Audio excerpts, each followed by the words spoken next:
Hello, in this video we'll be showing you how bills are uploaded and validated through the Kiveev platform.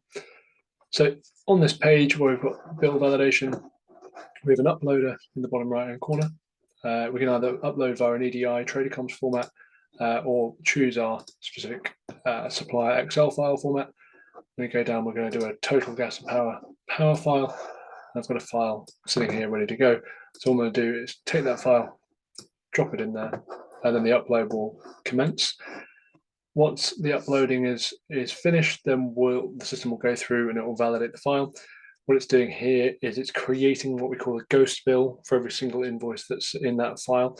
So it's calculating what the system thinks that the invoice should calculate as. So it will be taking existing half-hour data in the system, applying that against any contract rates, or if it's a non-half-hourly bill, it will take the consumption data off the invoice as it's uploaded, apply that to contract rates in the system, and then create a ghost bill as we expect the invoice to arrive as. As you can see here, we've uploaded 7 bills, we've had 0 failures, and we can move through and see the results. So clicking on View Results, we'll open up what we call the bill batch, which shows all the bills that were in that upload file.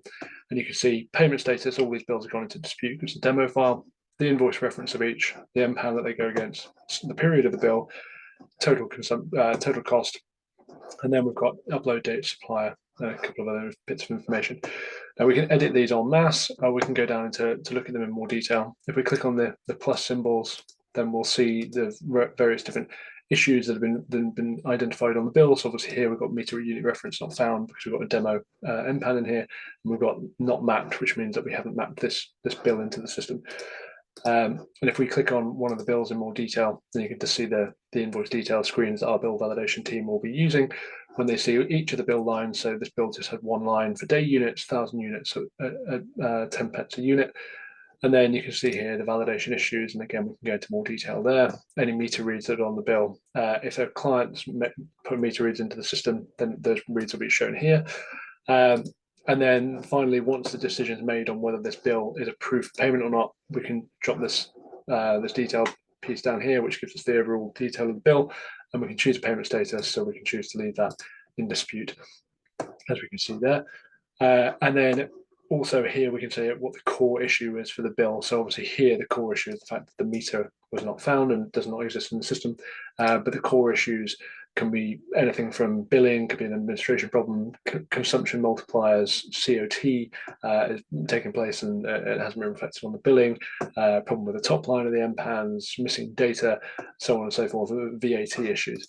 This is very useful for us when we're sending issue files, dispute files to the energy suppliers, because it will help them to identify very quickly what we're saying is wrong with the bill before they go into more detail.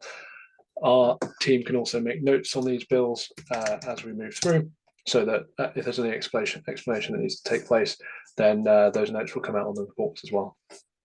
And as we move back into the validation batch screen, you can see we'll move through it bill by bill, and then once that file is complete, we can mark that as complete, and then we know that every bill in there has been dealt with, and we move back to the validation screen, upload more bills, and move forward with the progress.